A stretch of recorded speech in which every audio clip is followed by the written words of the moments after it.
Tollywood rowdy hero Vijay Devarakonda, director Gautam Tinnanuri కాంబోలో రానున్న cinema Kingdom. తాజాగా ఈ మూవీ రిలీజ్ గురించి చిత్రం యూనిట్ కీలక ప్రకటన చేసింది.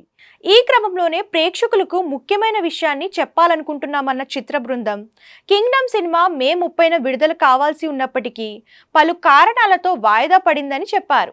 ఈ నేపథ్యంలోనే జూలై 4న చిత్రాన్ని ప్రేక్షకుల ముందుకు తీసుకురాబోతున్నట్లు తెలిపారు. కింగ్డమ్ వరల్డ్ వైడ్ గా తెలుగు, తమిళ్, హిందీ భాషల్లో విడుదల కాబోతున్నట్లు వెల్లడించింది. కాగా ప్రస్తుతం దీనికి సంబంధించిన పోస్ట్ సోషల్ మీడియాలో వైరల్ గా మారింది. అయితే ఈ పోస్ట్ చూసిన వారంతా నిరాశకు గురవుతున్నారు. ఇక ఈ చిత్రంలో భాగ్యశ్రీ బోర్సే హీరోయిన్ గా నటిస్తున్నారు. యాక్షన్ థ్రిల్లర్ గా వస్తున్న ఈ సినిమాను సితారా ఎంటర్టైన్మెంట్స్ బ్యానర్ పై సాయి సౌజన్య, సూర్యదేవర నాగవంశీ నిర్మిస్తున్నారు. ఈ చిత్రానికి star music director Anirudh Ravichander సంగీతం అందిస్తున్నారు. షూటింగ్ శరవేగంగా జరుపుకున్న కింగ్డమ్ మూవీపై ప్రేక్షకుల్లో భారీ అంచనాలు నెలకొన్నాయి. అంతేకాదు ఈ సినిమా నుంచి వచ్చిన పోస్టర్స్, గ్లిమ్స్, సాంగ్స్ అన్నిటికీ మంచి రెస్పాన్స్ వచ్చింది.